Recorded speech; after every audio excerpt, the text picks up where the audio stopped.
local news and weather from News 8. Good evening. This is News 8 at 6 Digital Edition. I'm Maureen McGuire.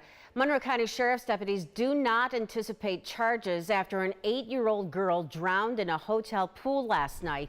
This happened about 8:30 Saturday night at the Residence Inn on Jefferson Road in Henrietta. Deputies say Jamie Lath Kaba of Rochester was swimming with 3 others when she sank into the deep end of the pool. It wasn't until another group came to the pool 11 minutes later that she was noticed under the water. One man performed CPR until emergency crews arrived, but she was pronounced dead at Strong Hospital a short time later. Today, the hotel's pool remains locked down as police continue to investigate. Deputies say they are looking into why the girl was unsupervised, but they are working through a significant language barrier with the girl's family. The hotel is part of the Marriott chain. It did not respond to our request for comment today. Irondequoit police have released the name of the elderly woman who was found dead in her home. 86-year-old Ingeborg Morley was found dead in her home on Lakeshore Boulevard Friday evening. Police had visited her house to check on her welfare after a relative hadn't heard from her. Police Chief Richard Tantallo says Morley appeared to have physical injuries and that her death has been labeled suspicious. He added that one challenge of the investigation is trying to determine what, if anything, was out of place in her home. I know that the public would like additional information, but one of the things we are extremely cautious about, out of respect for this particular individual, is not to do anything that would compromise the integrity of the investigation so that we could seek justice for Mrs. Morley. She's a longtime resident in that community, well respected, well liked and adored, and we want to make sure that we do everything to move forward in a very appropriate manner.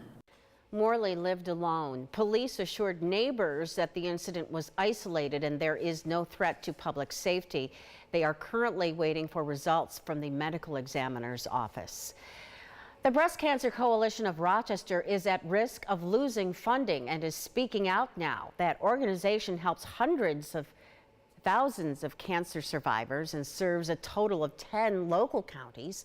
Of those 10, Monroe County is the only one that has its own funding. The other 9 are funded by the state. Advocates are worried that patients from rural counties would have to travel far to get the services. Currently, there's no funding for the rural counties in Cuomo's proposed budget. Rural communities suffer in numerous ways for different reasons, but cancer provides financial toxicity of a whole new kind. And to have to choose between paying your car payment or your rent or your mortgage, or getting gasoline to make it over an hour to a service like ours. The Breast Cancer Coalition of Rochester did travel to Albany last week to talk to local representatives, but we are told the person they really need to reach is the governor.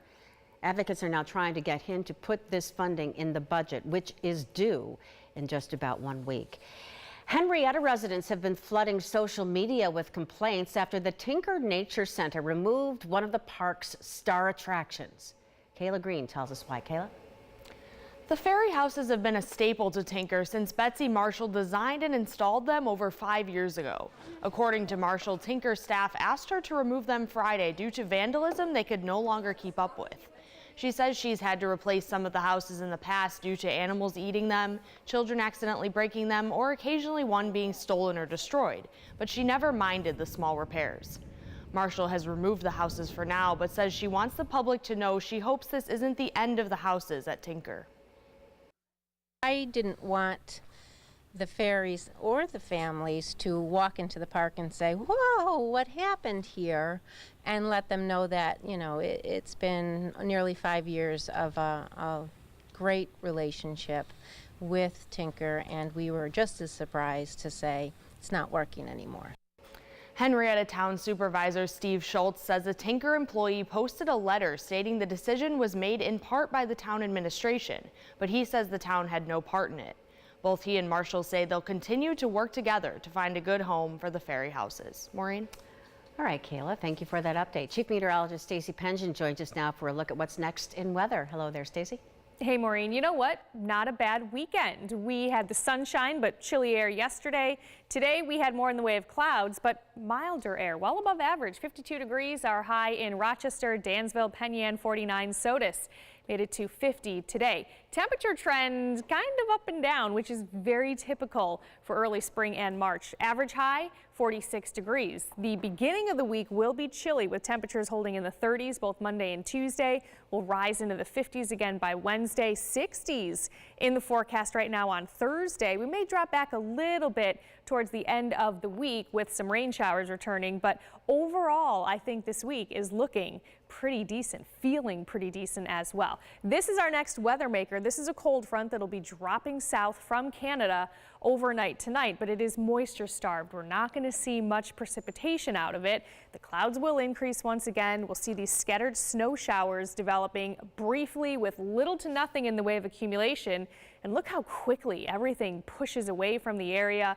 Big area of high pressure settles south. So we will wake up Monday morning and some of us may not even know that it snowed overnight. We'll see a mostly sunny sky on Monday and we'll keep that around as we head into Tuesday as well. So again, things looking really nice with a good deal of sun, especially through the first part of the week. But with that cold front, those temperatures will take a pretty big nosedive. We are waking up in the low to mid 20s early Monday morning, holding in the mid 30s as we progress through your Monday.